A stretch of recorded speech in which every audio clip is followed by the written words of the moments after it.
అధిపతి యెహోవా సెలవిస్తున్నాడు. పడిపోయినట్లే ఉండడు, ఒకరోజు లెగుస్తాడు, దేవుణ్ణి మహిమపరుస్తాడు. మనము అదే చెప్తున్నాడు, కడవరి మందిరం యొక్క మహిమ మునుపటి మందిరం యొక్క మహిమను మించినని సైన్యములకు అధిపతి యెహోవా సెలవిస్తున్నాడు. ఆ మందిరం ఎవరంటే నువ్వే, ఆ మందిరం నేనే, ఆ మందిరం నువ్వు నేను కాబట్టి అంటున్నాడు. నిన్ను నన్ను ఒక రోజున ఆయన మనల్ని ఎలా పెడతాడంటే మహిమకరంగా ఉంచుతాడు.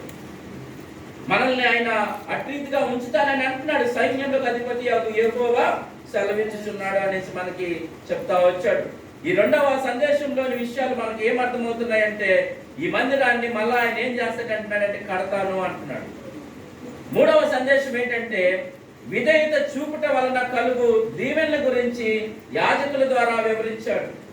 అంటే 2వ అధ్యాయం 10వ వచనం నుంచి కూడా మనం చూస్తే, అక్కడ నిన్న కూడా చదువుకున్నాం, యాజకుల యొక్క ధర్మశాస్త్రాన్ని విచారణ చేయము, తర్వాత మాంసమును తన వస్త్రము చెంగును కట్టుకొని తన చెంగుతో రొట్టెనైనను వంట దుమ్మునైనను ద్రాక్షారసమునైనను తైలమునైనను మరి ఏ విధముగు భోజన పదార్థమునైనను ముట్టిన ఎడల ఆ ముట్టినది ప్రతిష్ఠితమగున అని యాజకులను అడగగా వారు కాదనిరి.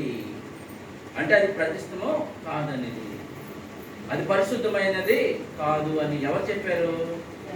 యాజకులు చెప్పారు. ఎవరిని అడగమన్నాడు? మొదట పై వచనాల్లో యాజకుల యొక్క ధర్మశాస్త్రము విచారణ చేయము అంటే ఇప్పుడు తీసుకొచ్చి యాజకుల దగ్గర అడుగుతా ఉన్నాడు, ఈ విషయాలు రైట్ అయినా అంటే కాదు అన్నారు. తర్వాత వచ్చిన చూడండి, తాను ముట్టినది అపవిత్రమగునని హగ్గయి మరలా నడుగగా యాజకులు అది అపవిత్రమగుననిది.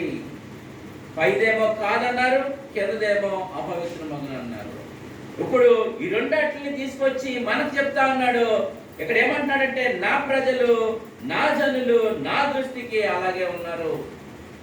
నేను కాదన్నది అలా అవునంటున్నారు, అలా అవునన్నది నేను కాదంటే ఒప్పుకోండి. వాళ్ళు కాదన్నది ఏమంటున్నారు? వాళ్ళు యాజకులు చెప్తున్నారు కాదని చెప్తున్నారు. యాజకులు అది అపవిత్రమని చెప్తా ఉన్నారు. దాన్ని అలా ఏం చేస్తున్నారంటే 14లో అంటున్నాడు, అప్పుడు హగ్గయి వారికి నా దృష్టికి ఇలాగ నా దృష్టికి అలాగనే ఉన్నారు. వారు చేయి క్రియలన్నీ వారు అచట అర్పించుచున్నవన్నీ నా దృష్టికి అపవిత్రములే, ఇదే యెహోవా వాక్కు అని చెప్తా ఉన్నాడు. అంటే ఇక్కడ చెప్పేది ఏంటంటే, ఏ ఒక్కడు కూడా పవిత్రుడు లేడు, అందరూ అపవిత్రులే, అందరూ ఏదో పాపం చేసిన వాళ్ళే, అందరూ ఏదో ఒక దాంట్లో తప్పిపోయిన వాళ్ళే, అందరూ దేవునికి విరోధంగా బతికిన వాళ్ళే. కానీ దేవుడు తన ప్రేమను బట్టి ఆయన చెప్తున్న మాట ఏంటంటే, అక్కడ మనం ఇంకనూ ఆలోచన చేస్తూ ఉంటుంటే అక్కడ పాపం గురించిన విషయాలు అక్కడ మాట్లాడుతూ ఉన్నాడు. ఇప్పుడే జెరుబ్బాబెలును ఉద్దేశించి మెస్సయ్యను గురించిన ప్రవచనము చెప్తా ఉన్నాడు. 20వ వచనం, మరియు ఆ నెల 24వ దినమున యెహోవా వాక్కు హగ్గయికి మరలా ప్రత్యక్షమై సెలవిచ్చినదేమనగా, యూదా దేశపు అధికారియగు జెరుబ్బాబెలుతో ఇట్లనము, ఆకాశమును భూమిని నేను కంపింప చేయుచున్నాను, రాజ్యముల సింహాసనములను నేను క్రింద పడవేతును, అన్యజనుల రాజ్యములకు కలిగిన బలమును నాశనము చేతును, రథములను వాటిని ఎక్కిన వారికి క్రింద పడవేతును, గుర్రములను రౌతులను ఒకరి ఖడ్గము చేత ఒకరు కూలుదురు. నా సేవకుడగు షయల్తీయేలు కుమారుడైన జెరుబ్బాబెలు, నేను నిన్ను ఏర్పరచుకొని ఉన్నాను కనుక ఆ దినమున నేను నిన్ను తీసుకొని ముద్ర ఉంగరముగా చేతును, ఇదే సైన్యములకు అధిపతి యెహోవా. మీకు ఏం అర్థమైంది నాకు అర్థం అవట్లేదు, కానీ అర్థమైపోయింది.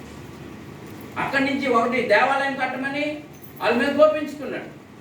వాళ్ళకి దేవాలయం కడతారని చూస్తే దేవాలయం కట్టుకుంటారు, సొంత ఇల్లు కట్టుకుంటున్నారు, అదొక పాత్ర అయితే, రెండవది ఏంటంటే ఆయన చెప్పినట్లుగా వీరు లేరు.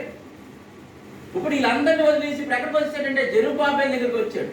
జెరుబ్బాబెల్కి ఏమని చెప్తా ఉన్నాడు? అసలుకే జెరుబ్బాబెల్తో హగ్గయితో మాట్లాడుతా ఉన్నాడు. ఏమన్నాడు అక్కడ? అది కాదు, యెహోవాకు నేను ఇట్లనము, ఇలా చెప్పిన ఆయనతోటి ఏమని? ఆకాశమును భూమిని నేను కంపింప చేయుచున్నాను, రాజ్యముల సింహాసనములను నేను క్రింద పడవేతును, అన్యజనుల రాజులకు కలిగిన బలమును నాశనము చేతును, రథములను వాటిని ఎక్కిన వారిని క్రింద పడవేతును, గుర్రములను ఒకరు కూలుదురు. నా సేవకుడగు షయల్తీయేలు కుమారుడైన జెరుబ్బాబెలు నేను నిన్ను ఏర్పరచుకొని ఉన్నాను గనుక ఆ దినమున నేను నిన్ను తీసుకొని ముద్ర ఉంగరముగా చేతును. ఇదే సైన్యములకు అధిపతియగు యెహోవా వాక్కు. జెరుబ్బాబెలు ఇక్కడ ఎందుకు తీసుకొచ్చాడంటే, రాజుల నుంచి మనకి ఈ యొక్క పతన వ్యవస్థ ప్రారంభమైంది. రాజుల నుంచి దేవుడు ఎప్పుడు దేవుణ్ణి కాదని మాకు ఒక రాజుని కావాలని ఇశ్రాయేలు కోరుకున్నారో, ఆ రోజు నుంచి ఇశ్రాయేలీలు ఏం చేశారంటే దేవుడిని పక్కన పెట్టి రాజును ఫాలో అవుతా ఉన్నారు. అటువంటి కాలంలో మీరు 1వ అధ్యాయం ఏలుబడి యందు 2వ సంవత్సరమున 6వ నెల మొదటి దినమున హగ్గయి ద్వారా అధికారియు షయల్తీయేలు కుమారుడైన జెరుబ్బాబెలునకు ప్రధాన యాజకుడును యెహోజాదాకు కుమారుడైన యెహోషువకు యెహోవాకు ఇలాగా సెలవిచ్చెను. అంటే ఇక్కడ ఇది జెరుబ్బాబెలు ఎవరి నాయకత్వంలో? యోధా దేశపు మీద అధికారి అయిన షయల్తీయేలు, అంటే ఈయన షయల్తీయేలు కుమారుడైన షయల్తీయేలు తోటి రాజ్యము అక్కడితో ఆగిపోతుంది. రాజులు ఇంకా అక్కడి నుంచి లేరు. ఇంకా ఆ రోజున దేవుడు వాళ్ళు చేసిన పాపాన్ని బట్టి వీళ్ళని వెన్నుకోనని చెప్పాడు. అప్పుడు ఆ విషయంలో ఉన్నప్పుడు ఈయన 70 సంవత్సరాలు వీళ్ళందరూ చెరలోకి వెళ్తే వీళ్ళందరినీ ప్రోత్సహించింది ఎవరంటే జెరుబ్బాబెలు. ఆయన ఏం చేశాడంటే, మందిరం కడదాం, దేవుడిని మళ్ళా మనం ఇన్ని సంవత్సరాలు బయట ఉన్నాం, మనం దేవుడి మందిరాన్ని కట్టి మళ్ళా దేవుడిని ఆరాధన చేద్దాం అని చెప్పి జనాలందరినీ పోగు చేసుకొని నిలబెట్టిన ఈ జెరుబ్బాబెలుని జ్ఞాపకం చేసుకొని అన్నాడు దేవుడు. ఈరోజు పడిపోయిన నీ జీవితాన్ని మర్చిపోయి అనుకుంటున్నావేమో, తోలనాడిన నీ జీవితాన్ని మర్చిపోయి అనుకుంటున్నావేమో. ఆయన ఎవడంటే సమర్థుడైన దేవుడు. ఆయన ఎవరిని ఎక్కడ ఎప్పుడు లేవనెత్తాలో అప్పుడు లేవనెత్తి వాడుకునే దేవుడు. ఆయన మనం ఎలా కనిపిస్తుంది? దేవుడు ఏంటంటే నేను పట్టించుకోవట్లేదు, దేవుడు నాకేం చేయట్లేదు ఏంటనుకుంటాం. కానీ దేవుడు ఒకే ఒక రోజున మనల్ని ఎత్తి పట్టుకుంటాడు. ఇప్పుడు జెరుబ్బాబెలు పరిస్థితి ఏంటంటే, ఆయన యేసుక్రీస్తు వంశావళిలోకి వచ్చేసాడంట. మీకు అదంతా హిస్టరీ చెప్తే చాలా టైం అయిపోతుంది. ఇంకా నేను అందులో కష్టంలో ఆయన ముద్ర ఉంగరంగా నేను చేస్తాను. హల్లెలూయా, హల్లెలూయా. మనం ఎంత చెడ్డవారమైనా ఆయన నిన్ను ప్రేమిస్తా ఉన్నాడు, నిన్ను కనికరిస్తా ఉన్నాడు. మీరు ఆయన వైపు చూడకపోయినా ఆయన నీ వైపు చూసి నిన్ను శ్రమల ద్వారానైనా సరే ఆయన దగ్గర తీసుకొస్తాడు. నేను మళ్ళీ చాలా సార్లు చెప్తాను, ఆయన ఏం మాత్రం విడిచిపెట్టడు. నువ్వు కావాలి అని అనుకున్నాడా, నిన్ను మంచం ఎక్కించైనా నీకు బుద్ధి చెప్పి మళ్ళీ తీసుకొచ్చి కూర్చోబెడతాడు. No doubt at all. ఆయన విషయంలో ఆయన చాలా మందిని అలాగే చేసి తీసుకొచ్చాడు. ఆయనకి వ్యతిరేకంగా ఉన్న వాళ్ళు చరిత్ర కాదు, నిజంగా ఇప్పుడు కూడా లేరండి. నేను బైబిల్లో ఉన్న విషయాలు కాదు.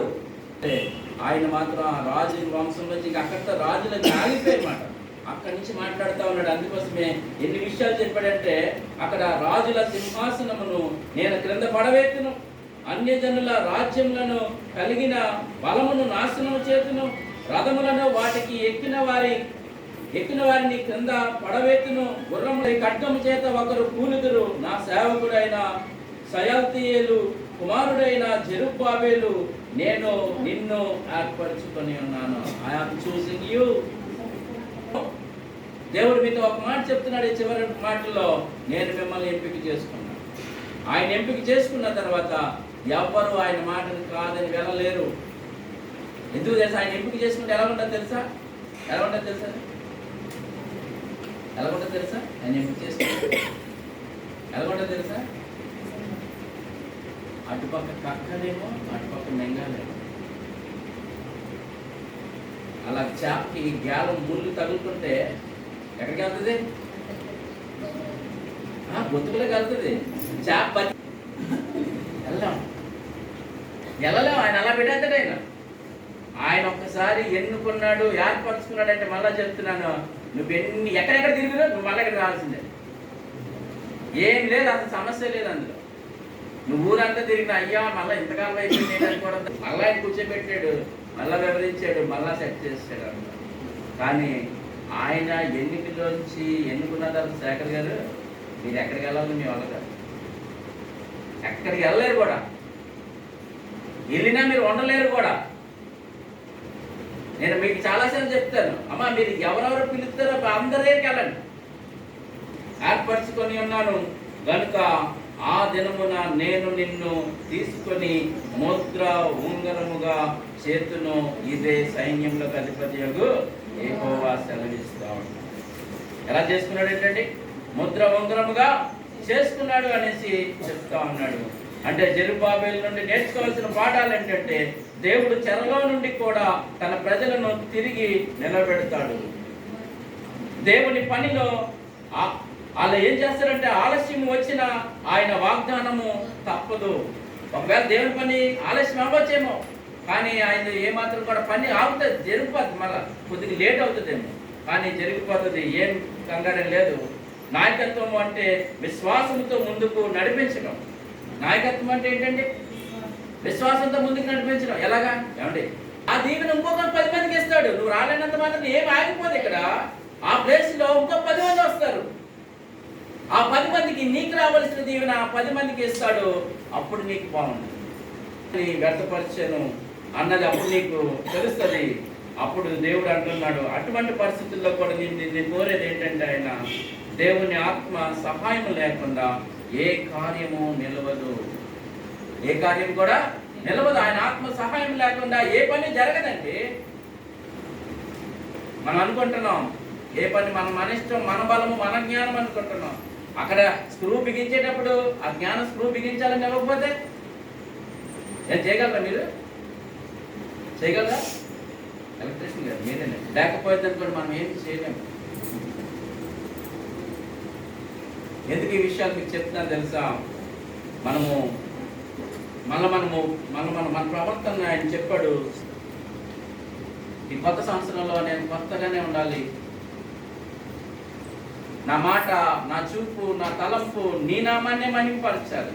జెరుబ్బాబెలుకి ఎంత కష్టం ఉందో తెలుసా? ఆ రోజుల్లో 70 సంవత్సరాల తర్వాత రే రండ్రా మందిరం కడదాం అని నాయకత్వం నిలబడి అలిసిపోయాడు.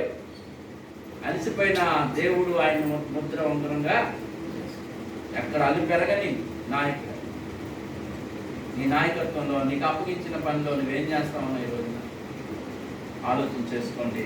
దేవుడు మీ వినికుల్లో ఈ మాటలు జీవించిన గాక. ఆయన ఏం చెప్పాడంటే, నిన్ను మాత్రము ఏ మాత్రం కూడా విడిచిపెట్టడు. అక్కడ మీరు 18 వచ్చిన ఒకసారి 2:18 యెహోవా మందిరపు వేసిన నాటి నుండి మీకు సంభవించిన దానిని ఆలోచించండి ఒకసారి. ఏం జరిగిందంట? కోట్లలో ధాన్యం ఉందా మీ దగ్గర? అంజూరపు చెట్లైనా ఫలించలేదు కదా, మీకు అవన్నీ కూడా ఫలాలు ఇవ్వలేదు కదా. అయితే హల్లెలూయా, ఇది మొదలంటే మీ దగ్గర ఏమి లేకపోయినా ఏమి ఉండకపోయినా నేనేం చేస్తున్నానంటే మిమ్మల్ని ఆశీర్వదిస్తాను. జ్ఞాపకం పెట్టుకోండి, దేవుడు మనల్ని ఆశీర్వాదాన్ని చేశాడు. మన లవ్ ఆఫ్ క్రైస్ట్ మినిస్ట్రీస్ ప్రకారం ఆశీర్వాదం అంటే ఏంటి? ఆశీర్వాదం అంటే ఏంటంటే ఆశీర్వాదం అంటే ఏంటి? యాకోబుకి ఏం లేదు, భార్యలు లేరా, పిల్లలు లేరా, ఆస్తి లేదా, ఏం లేదు. అలాంటి సంపాదించడం భయమా? ఇన్నున్నవాడు అలాంటి చంపాడా? కానీ ఆ రోజు ఆ ఎబ్బేసు దగ్గర ఎందుకు ఆయన ఆశీర్వదించమని అడిగాడు? ఆయనకి ఏం తక్కువై ఆశీర్వదించమని అడిగాడు అంటే, ప్రభువా నా మనసును మారు. ఈ నూతన సంవత్సరంలో నీకు ఆశీర్వాదం కావాలంటే మొదటిగా మన నూతన హృదయాలు మారాలి. అప్పుడే మన హృదయాలు నూతనం అవ్వాలి. అప్పుడే మనము నూతనంగా మనం జీవించగలం. మీ అందరికీ హ్యాపీ న్యూ ఇయర్. దేవుడు మిమ్మల్ని దీవించి ఆశీర్వదించుగాక.